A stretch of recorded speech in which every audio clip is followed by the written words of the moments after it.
Welcome everyone to the 21 Journeys project. We have an awesome video ready for you. Here's what's going on. We have a coaching school starting July 25th. And in order to tickle your senses, awaken your heart's desire, and get you in touch with who you are meant to be, we are introducing you to 21 students, past and present, to share their journey, their expertise, and also to give you a taste of coaching. So today we have Wormeli, and I can't wait to introduce her to you. And we're going to have 10 minutes of interview followed by 10 minutes of coaching. So stay tuned. You can listen to Rachel and learn so much, and you can listen to the coaching and learn about yourself. Rachel, welcome. Hi, awesome to be here. Yes, Rachel is a very special person at the School of Coaching and Transformation because she is staff. She is our chief administrator. If you send an email, it's going to be Rachel who's responding. When I teach on class, Rachel is there backing me up, helping me with my time checks, helping the students with their questions, oftentimes giving clarifying insights. We are so blessed to have Rachel on the team, and she has an awesome background as well. So Rachel, you ready for your 10-minute interview? Absolutely.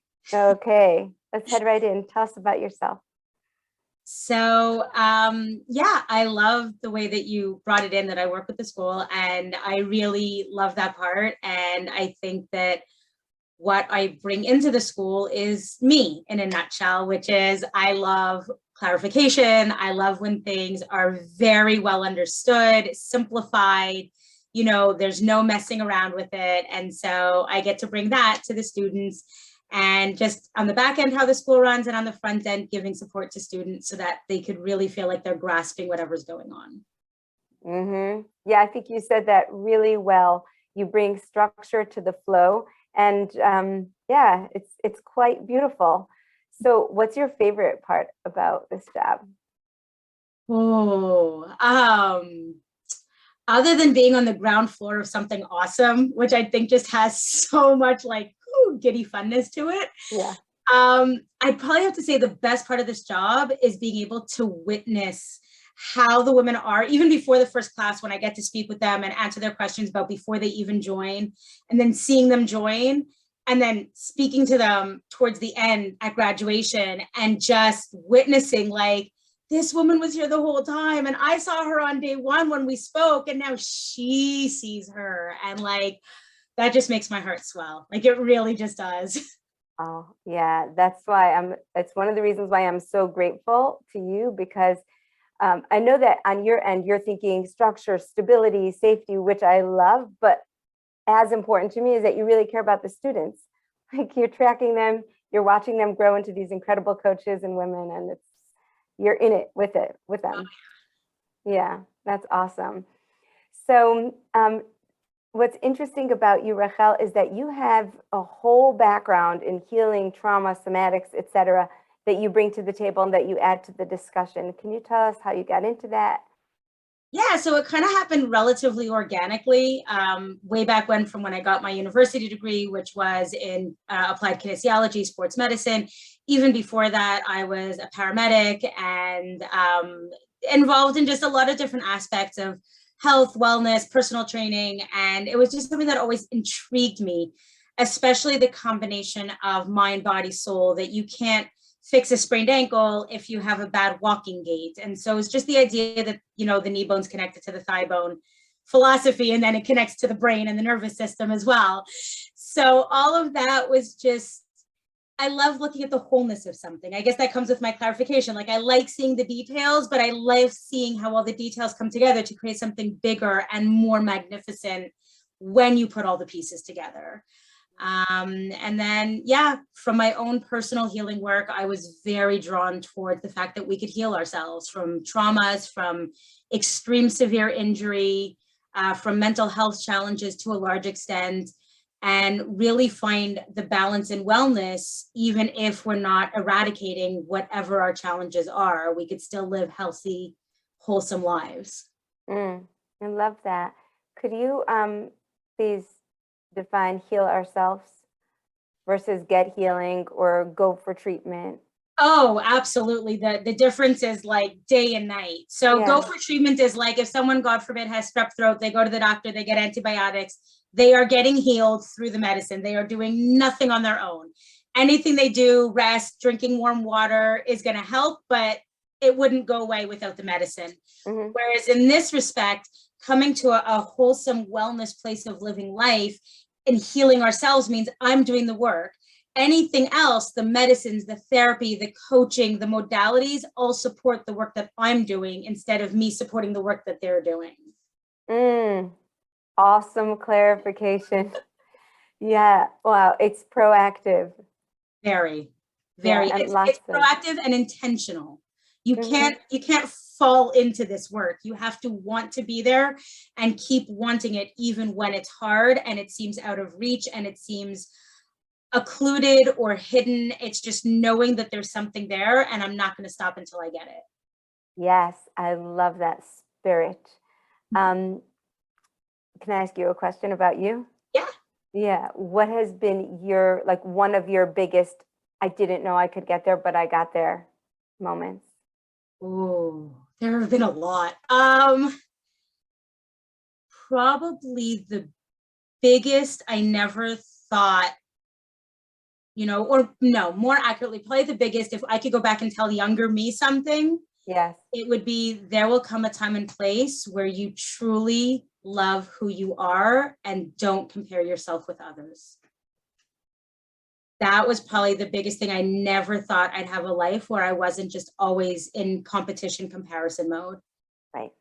Right. Wow. Yeah, imagine your younger self could know that.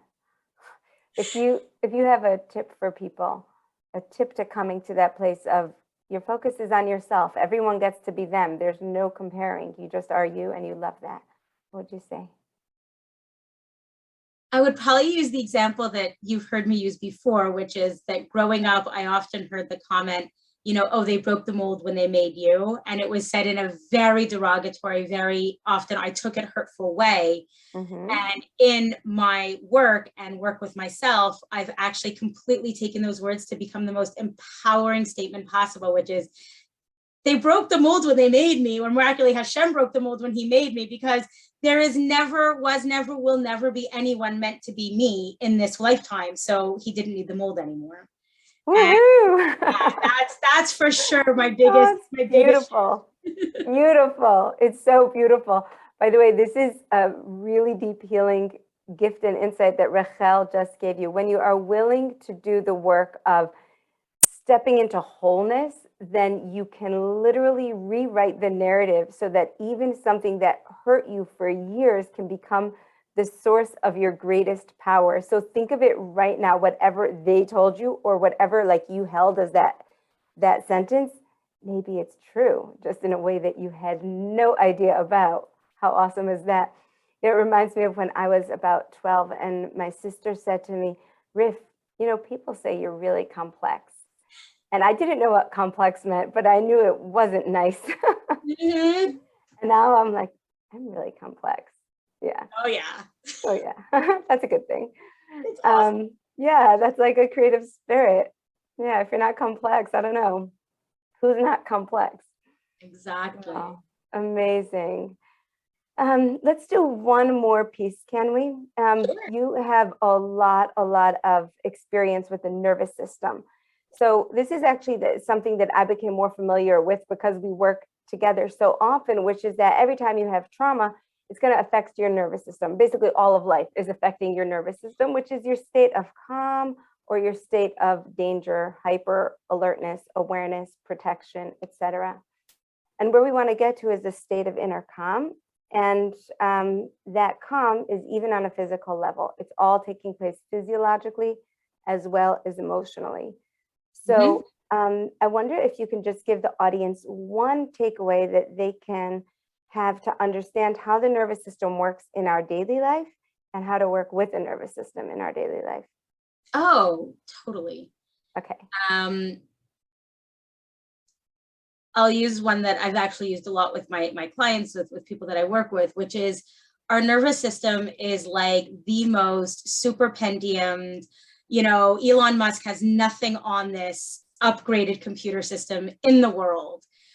The problem is very often we're trying to function in our daily lives on an Atari. Now I just dated myself, but you know, on those old computers that you had to like write the commands in, it didn't have anything ready. It wasn't super speed.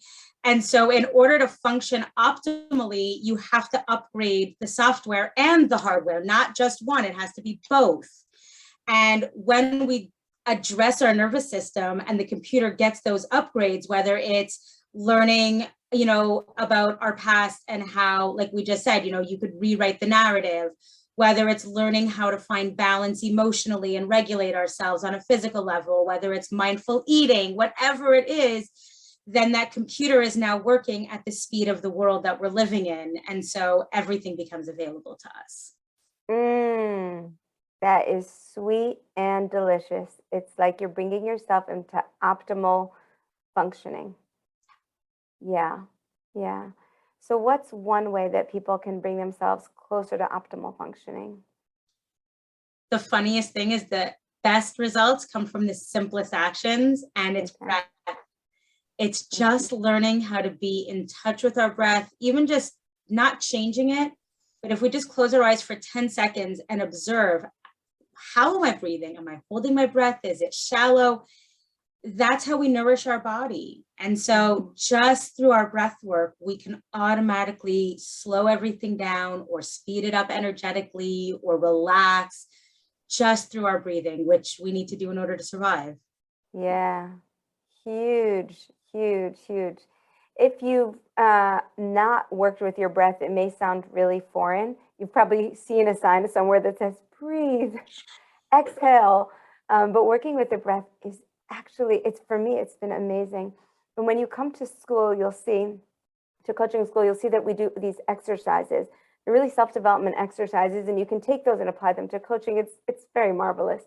But we always, not sometimes, always get in touch with the breath first. Always, because getting in touch with the breath gets you in touch with yourself and the moment. And what I've noticed is that by doing this enough times, even if it's once a week in an exercise, you can actually train yourself to come back to a sense of calm and stillness. It's like a muscle memory, like, oh, I'm remembering how to breathe, and then the whole body and the whole system starts to cooperate. It's just beautiful. So it's unusual for people because they think of coaching as, you know, kind of goal-oriented or process-oriented or moving, but there's quite a bit of stillness and coming back to yourself in the conversation. Very much. Very, very much. Yeah. And that stillness is really such a valuable gift because especially in 2022, the whole world is hustle and bustle. You know, it's like the rabbit from Alice in Wonderland. Like I'm late, like always. And learning to just tune that out and be with whatever is in this moment is like the biggest gift. Huge, especially because we do have so many things that can take us away right now. We need extra focus on getting centered and present. Yeah. Okay, awesome. So we're at the point where we're going to do a little bit of coaching. And Rachel and I discussed this before, and we're like, do we want to do coaching? You know, we are colleagues over here. How do we want to navigate this? And Rachel was saying, you know, there is one thing that I have been working on. I said, you know, let's go right into it. I want to hear, and we'll do it for a couple of minutes. Absolutely. So one thing that I have been working on for pretty much ever, and is still probably the thing that I am working on as greatly improved and balanced as it is learning how to go with the flow, how to adapt to life's changes and not get as irritated or out of whack from it, you know, not react as violently when things are like not going exactly as I had planned them 10 years prior. So yeah. Yeah, that's a huge one. So many people can relate to that. Like it feels chaotic and out of control. So what is we'll take a deep breath, Rachel. Yeah. It's fun. Life is fun. It is. It is. Okay.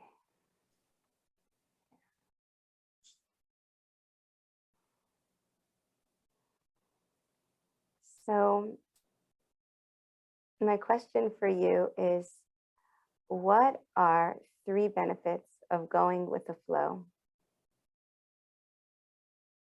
First one has to be staying more balanced because there's less ups and downs, or less severe ups and downs. The second would be I'm just a nicer person to be around. I have to say, well, a lot of my family would agree with that one. Maybe they'd make that one first. And third is, I think, like you just said, like I would enjoy myself more because I wouldn't have to spend so much time backpedaling or getting back on track. I'd be there more naturally. Nice. Okay.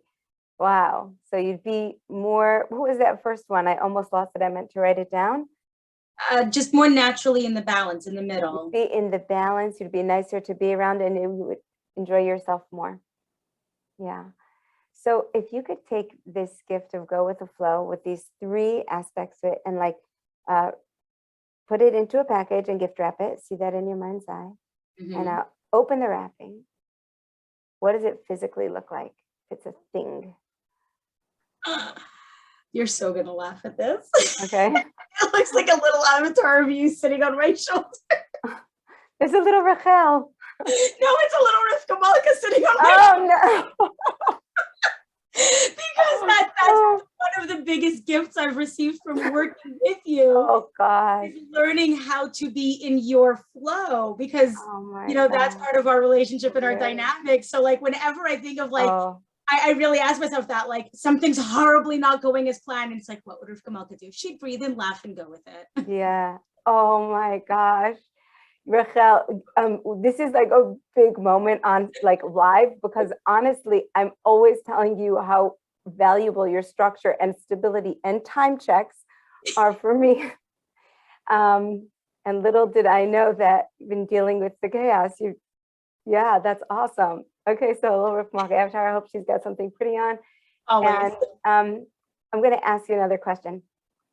Imagine that you took this gift and you brought it. You could wrap it up in a gift wrap again if you'd like, but whatever this essence is of like flow, you brought it to that little girl who heard they broke the mold when they made you.